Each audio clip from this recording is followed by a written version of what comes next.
السلام علیکم خواتین و حضرات، ذرا تصور کیجئے، مدینہ منورہ کی فضائیں سوگوار ہیں، مسجد نبوی خاموش ہے، ہر طرف غم اور بے یقینی کی کیفیت چھائی ہوئی ہے۔ مسلمانوں کے دل ٹوٹ چکے ہیں کیونکہ اللہ کے آخری رسول حضرت محمد صلی اللہ علیہ وسلم اس دنیا سے پردہ فرما چکے ہیں۔ لیکن اسی لمحے ایک اور بہت بڑا سوال پوری امت کے سامنے کھڑا تھا۔ اب مسلمانوں کی قیادت کون کرے گا؟ کیا نوخیز اسلامی ریاست متحد رہے گی یا قبائلی اختلافات دوبارہ سر اٹھائیں گے؟ یہ وہ لمحہ تھا جس نے اسلامی تاریخ کا رخ بدل دیا، اور اسی نازک وقت میں ایک ایسی شخصیت سامنے آئی جس کی سچائی، قربانی، حکمت اور رسول اللہ صلی اللہ علیہ وسلم سے بے مثال محبت پر پورے عرب کو اعتماد تھا۔ وہ تھے حضرت ابوبکر صدیق رضی اللہ تعالی عنہ۔ آخر کیوں تمام صحابہ کرام راہ نے انہیں خلافت کے لیے سب سے زیادہ موزوں سمجھا؟ انہوں نے کس طرح بکھرتی ہوئی امت کو ایک بار پھر متحد کیا، اور صرف 2 سال سے کچھ زیادہ عرصے کی خلافت میں وہ کون سے عظیم کارنامے انجام دیے جنہوں نے اسلام کی بنیادوں کو ہمیشہ کے لیے مضبوط کر دیا۔ آئیے خلافت راشدہ کے پہلے باب کا آغاز کرتے ہیں۔ حضرت ابوبکر صدیق رضی اللہ تعالی عنہ کا اصل نام عبداللہ بن عثمان تھا۔ زمانہ جاہلیت میں آپ کو عبد الکعبہ کہا جاتا تھا، لیکن اسلام قبول کرنے کے بعد رسول اللہ صلی اللہ علیہ وسلم نے آپ کا نام عبداللہ رکھ دیا۔ آپ صدیق اور عتیق کے القابات سے بھی مشہور ہوئے، جبکہ آپ کی کنیت ابوبکر تھی جو بعد میں سب سے زیادہ معروف ہوئی۔ آپ قریش کے معزز قبیلہ بنو تیم سے تعلق رکھتے تھے۔ نسب کے اعتبار سے آپ کا سلسلہ رسول اللہ صلی اللہ علیہ وسلم کے نسب سے حضرت مرہ بن کعب پر جا کر ملتا ہے۔ آپ کے والد حضرت عثمان بن عامر تھے جنہیں ابو قحافہ کے نام سے جانا جاتا تھا، جبکہ آپ کی والدہ کا نام ام الخیر سلمہ بنت صخر تھا۔ حضرت ابوبکر صدیق رضی اللہ تعالی عنہ عام الفیل کے تقریباً 2.5 سال بعد مکہ مکرمہ میں پیدا ہوئے۔ آپ کا خاندان عزت، دیانت اور شرافت کے لیے مشہور تھا، اور قریش میں ان کا نمایاں مقام تھا۔ اسلام سے پہلے آپ تجارت کیا کرتے تھے۔ اپنی دیانت داری، نرم مزاجی، حسن اخلاق اور سچائی کی وجہ سے آپ مکے کے معزز ترین افراد میں شمار ہوتے تھے۔ زمانہ جاہلیت کی بہت سی برائیوں سے اللہ تعالیٰ نے آپ کو محفوظ رکھا، اسی لیے لوگ آپ پر غیر معمولی اعتماد کرتے تھے۔ حضرت ابوبکر صدیق رضی اللہ تعالی عنہ اور رسول اللہ صلی اللہ علیہ وسلم تقریباً ہم عمر تھے۔ بچپن ہی سے دونوں کے درمیان گہری دوستی اور اعتماد کا تعلق قائم ہو گیا تھا۔ آپ نے رسول اللہ صلی اللہ علیہ وسلم کی پوری زندگی کو قریب سے دیکھا تھا۔ آپ جانتے تھے کہ آپ صلی اللہ علیہ وسلم نے کبھی جھوٹ نہیں بولا، کبھی کسی کی امانت میں خیانت نہیں کی، اور ہمیشہ سچائی اور انصاف کا راستہ اختیار کیا۔ جب اللہ تعالیٰ نے رسول اللہ صلی اللہ علیہ وسلم کو نبوت عطا فرمائی اور آپ نے اپنے قریبی لوگوں کو اسلام کی دعوت دی، تو حضرت ابوبکر صدیق رضی اللہ تعالی عنہ نے ایک لمحے کے لیے بھی شک نہیں کیا۔ انہوں نے فوراً ایمان قبول کر لیا۔ یہی غیر متزلزل یقین بعد میں ان کے لقب صدیق کی سب سے بڑی وجہ بنا۔ اسلام قبول کرنے کے بعد حضرت ابوبکر رضی اللہ تعالی عنہ نے صرف خود ایمان پر اکتفا نہیں کیا، بلکہ اپنی پوری زندگی اسلام کی خدمت کے لیے وقف کر دی۔ اپنے مال سے مسلمانوں کی مدد کی، غلاموں کو آزاد کرایا، اسلام کی دعوت پہنچائی، اور ہر مشکل گھڑی میں رسول اللہ صلی اللہ علیہ وسلم کے ساتھ ڈٹ کر کھڑے رہے۔ اسلام کی تاریخ شاید ہی کوئی ایسا اہم موقع دکھاتی ہو جہاں حضرت ابوبکر صدیق رضی اللہ تعالی عنہ رسول اللہ صلی اللہ علیہ وسلم کے ساتھ موجود نہ ہوں۔ ہجرت مدینہ کے سفر میں غار ثور کی رفاقت، غزوات میں شرکت، ہر آزمائش میں ثابت قدمی اور دین کے لیے ہر قربانی، یہ سب ان کی بے مثال محبت اور اخلاص کی روشن مثالیں ہیں۔ رسول اللہ صلی اللہ علیہ وسلم نے ایک موقع پر حضرت ابوبکر رضی اللہ تعالی عنہ کے بارے میں فرمایا کہ لوگوں میں اگر کسی نے اپنے جان و مال سے سب سے زیادہ فائدہ پہنچایا ہے تو وہ ابوبکر ہیں۔ یہی وجہ تھی کہ صحابہ کرام رضی اللہ عنہم انہیں رسول اللہ صلی اللہ علیہ وسلم کے سب سے قریبی ساتھیوں میں شمار کرتے تھے۔ یہ اعتماد صرف محبت کی بنیاد پر نہیں تھا، بلکہ ان کے کردار، تقوی، دیانت، حکمت اور بے مثال قربانیوں کی وجہ سے تھا، اور یہی اوصاف بعد میں انہیں امت مسلمہ کی قیادت کے لیے سب سے موزوں شخصیت ثابت کرنے والے تھے۔ رسول اللہ صلی اللہ علیہ وسلم کی زندگی کے آخری ایام میں ایک ایسا اشارہ بھی سامنے آیا جسے صحابہ کرام رضی اللہ عنہم نے بعد میں بڑی اہمیت دی۔ جب آپ صلی اللہ علیہ وسلم مرض وفات میں کمزوری کی وجہ سے مسجد نبوی تشریف نہ لا سکے تو آپ نے نماز کی امامت حضرت ابوبکر صدیق رضی اللہ تعالی عنہ کے سپرد فرمائی۔ یہ ایک عظیم ذمہ داری تھی، کیونکہ نماز کی امامت صرف ایک عبادت ہی نہیں بلکہ امت کے اعتماد کی بھی علامت سمجھی جاتی تھی۔ تاہم رسول اللہ صلی اللہ علیہ وسلم نے اپنے بعد کسی شخص کو واضح طور پر خلیفہ مقرر نہیں فرمایا، کیونکہ اسلام میں اجتماعی مشاورت یعنی شورا کو بنیادی اہمیت حاصل ہے۔ پھر وہ لمحہ پہنچا جس نے ہر مسلمان کے دل کو غم سے بھر دیا۔ رسول اللہ صلی اللہ علیہ وسلم کے وصال کی خبر مدینہ منورہ میں پھیلتے ہی ہر طرف خاموشی، بے یقینی اور شدید رنج کی کیفیت چھا گئی۔ بہت سے صحابہ رضی اللہ عنہم نے اس صدمے کو برداشت نہ کر سکے۔ حضرت عمر بن خطاب رضی اللہ تعالی عنہ پر بھی غم کا ایسا غلبہ طاری ہوا کہ وہ یقین کرنے کے لیے تیار نہ تھے کہ رسول اللہ صلی اللہ علیہ وسلم اس دنیا سے پردہ فرما چکے ہیں۔ اسی دوران حضرت ابوبکر صدیق رضی اللہ تعالی عنہ تشریف لائے۔ آپ رسول اللہ صلی اللہ علیہ وسلم کے حجرہ مبارک میں داخل ہوئے، آپ کے چہرہ انور پر نظر ڈالی، پیشانی کو بوسہ دیا اور نہایت رقت کے ساتھ فرمایا، میرے ماں باپ آپ پر قربان ہوں، اللہ تعالیٰ نے آپ پر 2 موتیں جمع نہیں کیں، جو موت آپ کے لیے لکھی گئی تھی وہ آپ پر آ چکی ہے۔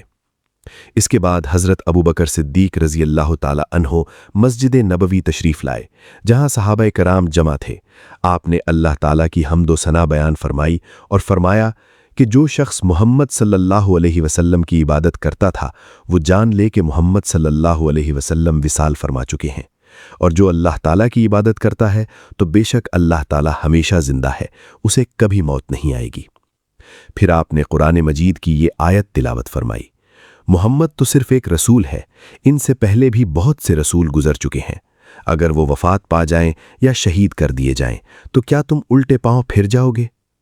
یہ آیات سن کر صحابہ کرام رضی اللہ عنہم کے دلوں کو سکون ملا اور سب نے حقیقت کو قبول کر لیا۔ ادھر ایک اور نہایت اہم مسئلہ مسلمانوں کے سامنے آ چکا تھا۔ رسول اللہ صلی اللہ علیہ وسلم کی تدفین سے پہلے ہی یہ سوال پیدا ہو گیا کہ امت کی قیادت کون سنبھالے گا؟ اسلامی ریاست تیزی سے پھیل رہی تھی، مختلف قبائل اسلام میں داخل ہو چکے تھے اور عرب کے حالات کسی بھی وقت بدل سکتے تھے۔ ایسے میں اگر قیادت کا فیصلہ مؤخر ہو جاتا تو اختلاف اور انتشار پیدا ہونے کا خطرہ تھا۔ اسی مقصد کے لیے مدینہ کے انصار سقیفہ بنی ساعدہ میں جمع ہوئے۔ ان کی خواہش تھی کہ مسلمانوں کے مستقبل کے بارے میں باہمی مشورہ کیا جائے۔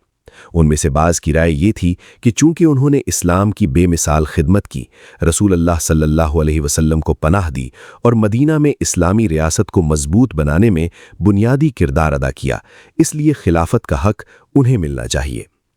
جب حضرت ابوبکر صدیق، حضرت عمر بن خطاب اور حضرت ابو عبیدہ بن جراح رضی اللہ عنہم کو اس اجتماع کی خبر ملی تو وہ فوراً سقیفہ بنی ساعدہ پہنچے۔ وہاں پہنچ کر انہوں نے دیکھا کہ مختلف آراء پیش کی جا رہی ہیں، لیکن ہر شخص کی نیت یہی تھی کہ امت متحد رہے اور اسلام مضبوط ہو۔ حضرت ابوبکر صدیق رضی اللہ تعالی عنہ نے نہایت حکمت، وقار اور نرمی کے ساتھ گفتگو کا آغاز کیا۔ سب سے پہلے آپ نے انصار کی فضیلت اور ان کی عظیم قربانیوں کا اعتراف کیا۔ آپ نے فرمایا کہ اسلام کی خدمت میں انصار کا مقام ہمیشہ یاد رکھا جائے گا اور کوئی بھی ان کی خدمات کا انکار نہیں کر سکتا۔ اس کے بعد آپ نے نہایت بصیرت کے ساتھ یہ حقیقت بیان کی کہ عرب کے قبائل قریش کی قیادت کو زیادہ آسانی سے قبول کریں گے، کیونکہ رسول اللہ صلی اللہ علیہ وسلم بھی قریش کے تعلق سے تھے۔ اگر قیادت کے مسئلے پر اختلاف پیدا ہوا تو اس سے پوری اسلامی ریاست کمزور ہو سکتی ہے۔ اس لیے امت کے اتحاد اور استحکام کے لیے یہی بہتر ہے کہ خلافت قریش میں رہے، جبکہ انصار حسب سابق اسلام کے مضبوط معاون اور مددگار بنے رہیں۔ مجلس میں بعض افراد نے یہ تجویز بھی پیش کی کہ ایک امیر انصار میں سے اور ایک مہاجرین میں سے منتخب کر لیا جائے، لیکن اس رائے پر گفتگو کے بعد واضح ہوا کہ ایک وقت میں دو الگ قیادتیں مستقبل میں اختلافات کا سبب بن سکتی ہیں اور امت کی وحدت متاثر ہو سکتی ہے۔ حضرت ابوبکر رضی اللہ تعالیٰ عنہ نے اپنی ذات کو آگے بڑھانے کے بجائے حضرت عمر رضی اللہ تعالیٰ عنہ اور حضرت ابو عبیدہ رضی اللہ تعالیٰ عنہ کی طرف اشارہ کرتے ہوئے فرمایا کہ اگر تم مناسب سمجھو تو ان دونوں میں سے کسی ایک کے ہاتھ پر بیعت کر لو۔ حضرت ابوبکر صدیق رضی اللہ تعالیٰ عنہ کی یہ بات سن کر حضرت عمر بن خطاب رضی اللہ تعالیٰ عنہ فوراً کھڑے ہوئے۔ انہوں نے نہایت پرعزم لہجے میں فرمایا، اللہ کی قسم، آپ کی موجودگی میں ہم میں سے کوئی شخص اس منصب کا زیادہ حقدار نہیں ہو سکتا۔ آپ رسول اللہ صلی اللہ علیہ وسلم کے غار کے ساتھی ہیں، آپ مردوں میں سب سے پہلے ایمان لانے والوں میں سے ہیں، اور مرض وفات میں رسول اللہ صلی اللہ علیہ وسلم نے آپ ہی کو نماز کی امامت کا شرف عطا فرمایا تھا۔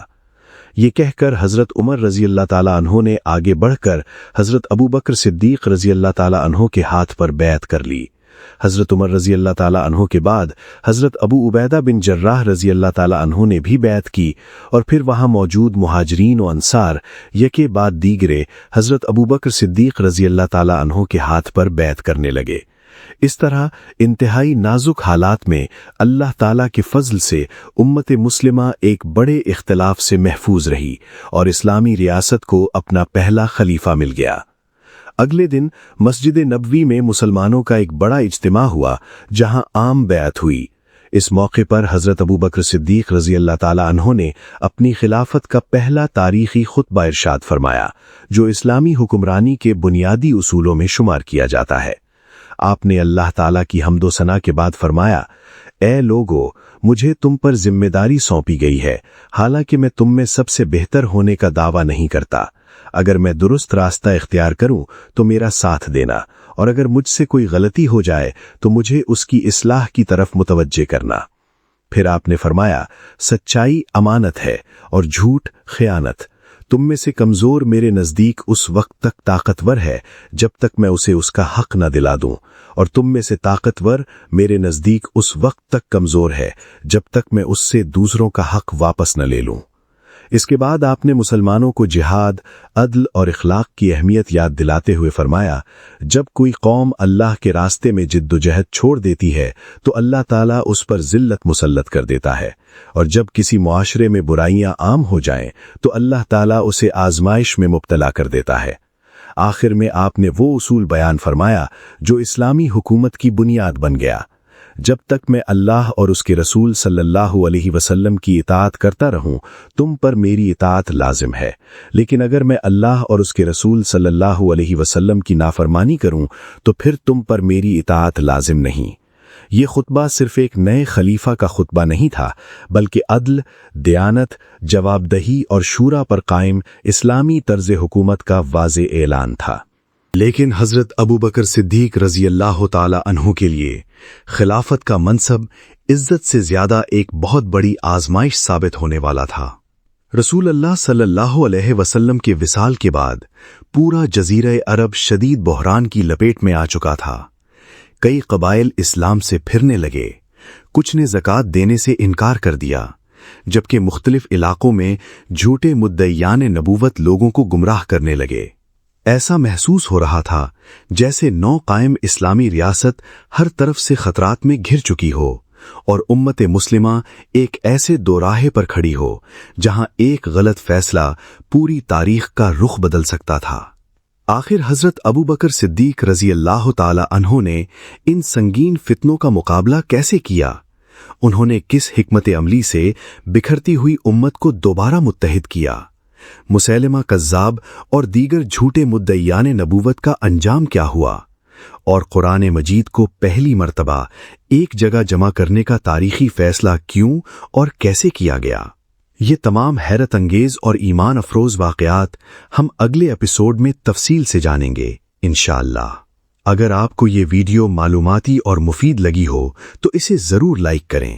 اپنے دوستوں اور اہل خانہ کے ساتھ شیئر کریں، اور اگر آپ ہمارے چینل پر نئے ہیں تو ایسے ہی مستند اور دلچسپ اسلامی تاریخی واقعات دیکھنے کے لیے چینل کو سبسکرائب کرنا نہ بھولیے۔ اپنی قیمتی رائے کامنٹ میں ضرور لکھیں۔ اللہ تعالیٰ آپ سب کو اپنی حفظ و امان میں رکھے۔ خدا حافظ۔